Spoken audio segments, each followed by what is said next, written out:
Let's take a look at the AP's top 25 following week 9, and we have a new number one.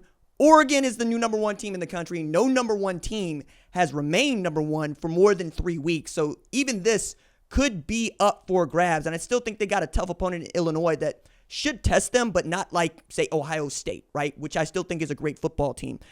We agree on this, me and the AP. We both think that the number one team is Oregon. They have the second best win in college football, but they're also undefeated. Georgia vaults to number 2 with a 15-point win against Texas last night. There's an argument for Georgia being number one with this 15-point victory on the road against the number one team in a hostile environment where it felt like the offense was just trash throughout its passing attack. I mean, 3 interceptions, 175 yards on 41 attempts, 0 TDs for Carson Beck.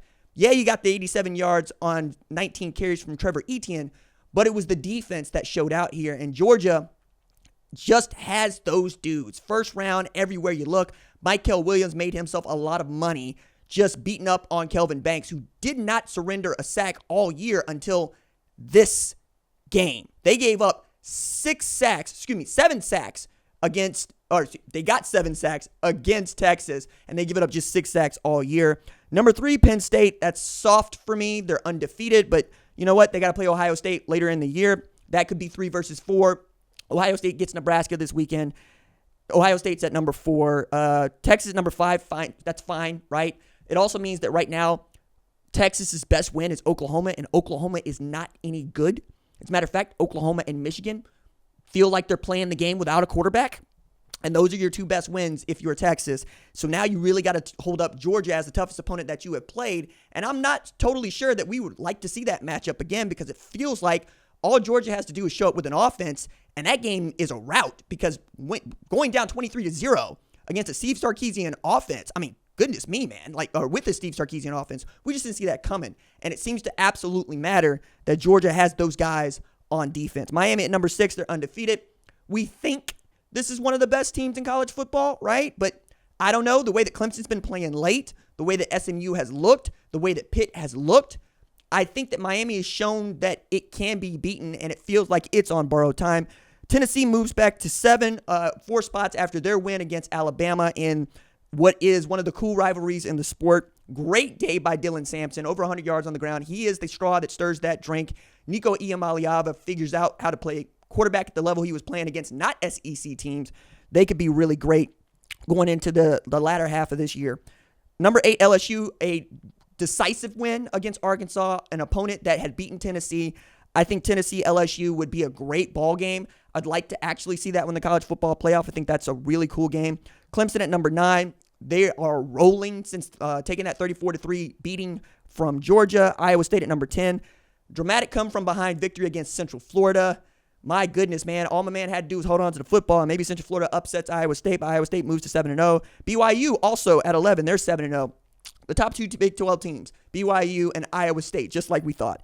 Notre Dame at number 12. Their only loss is to Northern Illinois, which is still funny, but if they ran the table, it feels like they might be the 5 seed, maybe the 6 seed. We'll see. Indiana at 13, up 3 spots after stomping out Nebraska 56-7. That is the surprise in the Big Ten. That is the surprise in college football, honestly, that they are 7-0 and they feel like a natural contender for the college football playoff, and they might find their way to the Big Ten championship if things continue to go their way. We'll see what happens with Curtis Rourke's hand. Texas A&M at 14. They were in a dogfight with Mississippi State. All of a sudden, Mississippi State looks like a different football team with Michael Van Buren at quarterback. A&M's got a really big game this weekend. Can't wait to see whose undefeated streak comes to an end in the SEC play. Alabama at number 15. I dropped them a little bit further. I don't like a 2-loss Alabama here at the 15 spot, but your losses are to the state of Tennessee, right? Tennessee and Vanderbilt. Kansas State at number 16. Great win against West Virginia. We saw 298 from Avery Johnson on a day where West Virginia decided to sell out to stop the run. We're not going to let DJ Giddens beat us. Avery Johnson said, that's cool. I'll just throw over the top. Boise State was idle last week. They fall 2 spots to 17.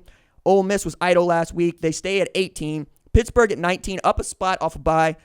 It feels like Pittsburgh is going to really be the team that stresses the college football playoff selection committee if they continue to go undefeated, because remember, we've got 2 undefeated teams at the top of the ACC right now. One of them is not Clemson.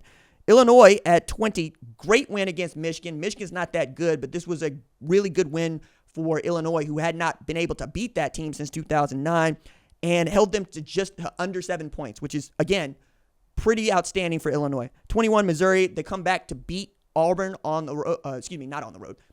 They were down 17-6 in the fourth quarter. Come back to win. Brady Cook comes back from the hospital to lead them to victory. Gutsy performance by him.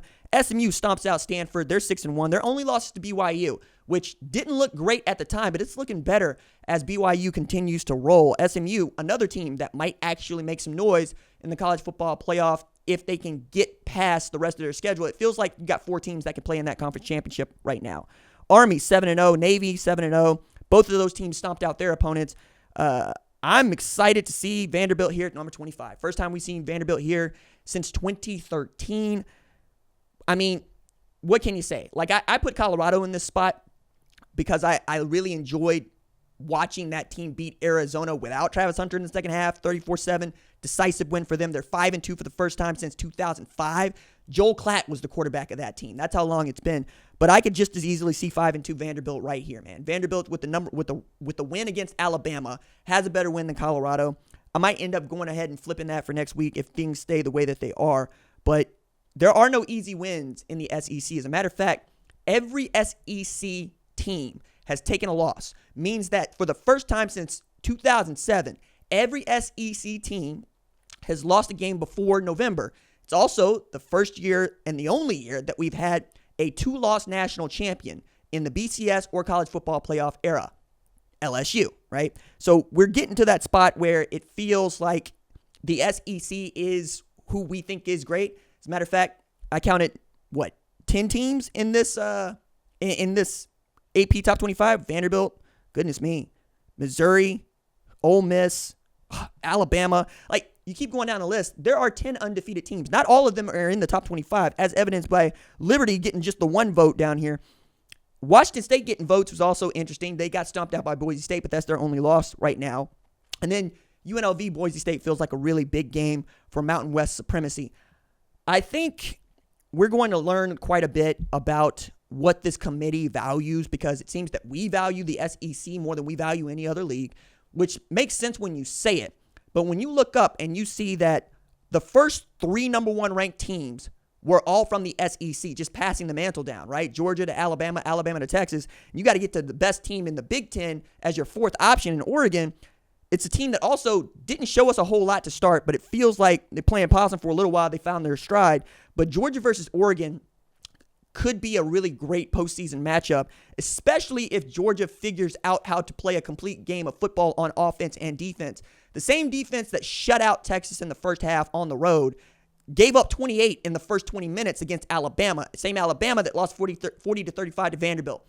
That league feels like one side of a really talented conference, right? Or really talented league. When the West is strong in the NBA, or the East is strong in the NBA, or when the AL is stronger than the NL in Major League Baseball, just goes that way, man.